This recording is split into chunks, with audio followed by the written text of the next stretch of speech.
Niki Lauda at the Nürburgring, the German Grand Prix, had the championship virtually tied up. And then an accident which took him out for 4 races, came back, did a great job. The championship hung on the last race in Japan, and it was lost.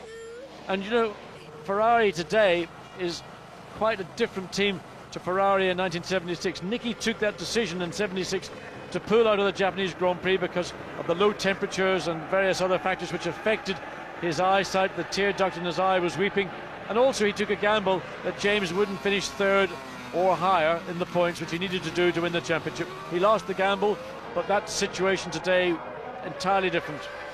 We're looking back over the highlights of what was a very, very eventful Grand Prix. This was the moment when Villeneuve tried to go down the iron side of everybody into like a London taxi driver, wasn't he? Into the Remus curve.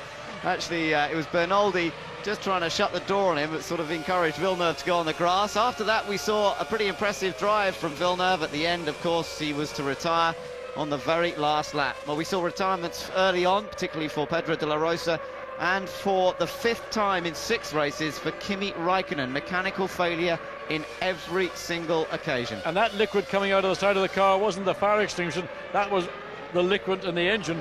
Just, I mean, there must be, you probably put your head inside the hole on the side of that engine.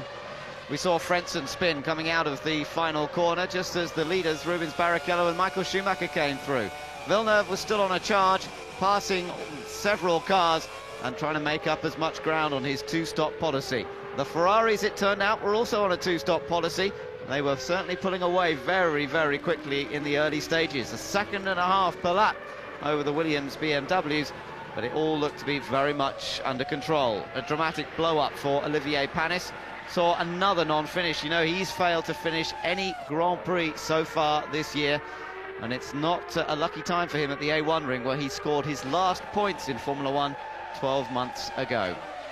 For the BAR Honda team, though, they were still enjoying Villeneuve's climb, and then the safety car came out because of Panis' car, and these 2 Ferraris came in for their first pit stop. Then we saw one of the most frightening accidents in recent years in Formula 1. Heidfeld losing control and slamming into the side of the Jordan Honda of Takuma Sato, an accident which absorbed a huge amount of energy, left Sato concussed but basically okay. Yes, and I mean the good news, we're just listening to Eddie Jordan on the Sky programme saying that he's gone to the hospital in Graz, and that Professor Watkins, who attended Takuma Sato, said really it's a miracle, and partly because of Sato's physique and physical build. He's quite slight, he's only 59 kilograms, he's not terribly tall, he therefore sits slightly further forward than a much taller driver would have done. But apparently part of the Sauber gearbox is actually buried in the side of the monocoque of Jordan's, just literally behind where Sato would be sitting. And well, it just reminded me of the incident with Zanardi last year, when Zanardi had that tragic accident on his legs where sadly he lost. That's right, yes, the accident at the Euro Speedway in Germany. We're looking still back over the highlights at the moment. This was Alex Young with a fairly dramatic engine failure, and Mika Salo getting a little frustrated with some of the traffic out there. Sato was taken off to hospital, as we've heard, but is basically okay. And Barrichello continued to lead up front as Michael Schumacher made his 2nd pit stop and came out about the same distance behind, around 4.5 seconds. Was this the moment? He looked like a naughty schoolboy passing a note during an exam. Last lap, Villeneuve just, well, see, we saw one BAR Honda engine blow up spectacularly, and this one lasted until 70.5 laps of the circuit. And this was the moment that Rubens Barrichello gifted the victory to Michael Schumacher. And Schumacher, well, having to say, his least satisfying win probably of his career. But delight for Jordan, 2 points at last.